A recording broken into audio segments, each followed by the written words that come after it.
ఇందుకే దిక్కుమాలిన కథలు, ఈరోజు దిక్కుమాలిన కథనాలు ఉద్యోగాలను సైతం ఉద్యోగస్తులను సైతం రెచ్చగొట్టే కార్యక్రమాలు, రౌండ్ టేబుళ్ళు, రకరకాల పార్టీలు, రకరకాల వ్యక్తుల రంగ ప్రవేశాలు, కుట్రలు, కుతంత్రాలు ఇవన్నీ కూడా జరుగుతూ ఉన్నాయి.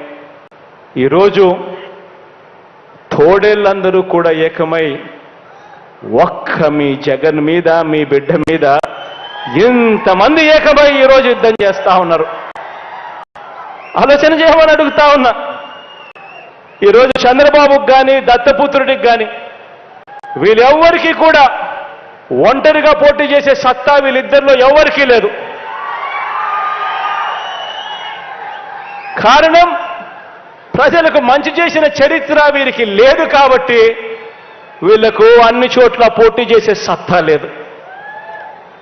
ఈరోజు అందుకే వీళ్ళందరూ కూడా నమ్ముకున్నది ఏమిటి అనంటే వంచనను, మోసాన్ని ఈరోజు వీళ్ళందరూ నమ్ముకుంటా ఉన్నారు. ఈరోజు అమలు చేసిన మంచి కానీ, అమలు చేసిన మంచి స్కీములు కానీ ఇవేవి లేవు కాబట్టి ఏకంగా మోసాలకు ఈరోజు మేనిఫెస్టో అట, ఇద్దరు కలిసిస్తారట, రంగురంగుల వలలతో ఈరోజు ప్రజలను మోసం చేసేందుకు వస్తా ఉన్నారు. అన్ని వర్గాలను వంచిన ఈ బాబు ఇప్పుడు కొత్తగా మరికొన్ని వాగ్దానాలతో వస్తా ఉన్నాడు. మొన్ననే 6 గ్యారంటీలు అన్నాడు. అందరితో కూడా సరిపోదు, జగన్ను ఢీకొట్టలేము అని వాళ్ళంతటి వాళ్ళే ఆలోచన చేసుకొని ఈసారి ఉమ్మడి మేనిఫెస్టో అని చెప్పి మళ్ళీ ప్రజలను మోసం చేసేందుకు బయలుదేరారు. ప్రతి ఇంటికి కేజీ బంగారం ఇస్తారట,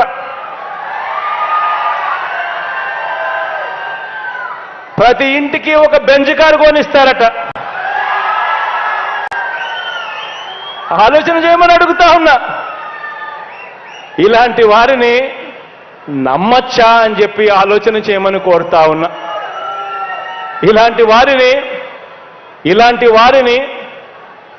వారి బుద్ధిని చూసినప్పుడు, ఇలాంటి ఆలోచనలు చూసినప్పుడు వేమన రాసిన ఒక పద్యం గుర్తుకొస్తుంది.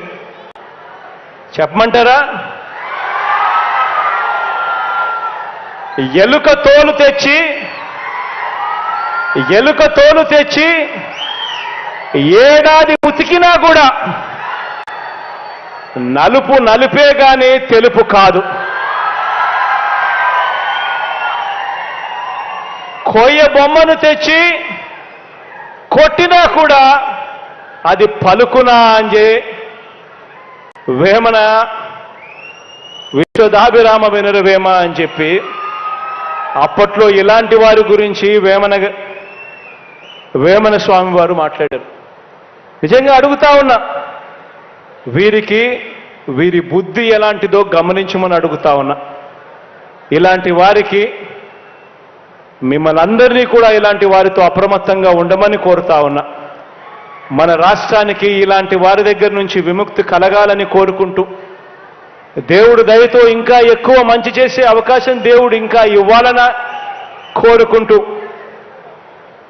ఈరోజు ముగించే ముందు ఈరోజు నా సోదరుడు శ్రీను పక్కనే ఉన్నాడు.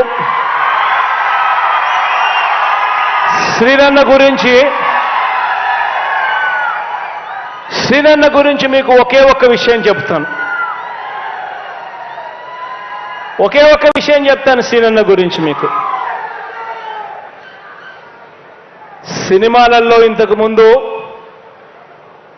ఇక్కడ పోటీ చేసిన వ్యక్తి అయినా సరే ఇక్కడికి ఒకవేళ మళ్ళీ వస్తాను అని చెప్పి బహుశా చెబుతా ఉన్నాడు.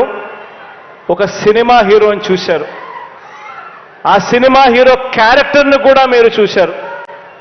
కానీ మీ ముందర నేను నిలబెడతా ఉన్నా రియల్ లైఫ్ హీరోని నేను నిలబెడతా ఉన్నా.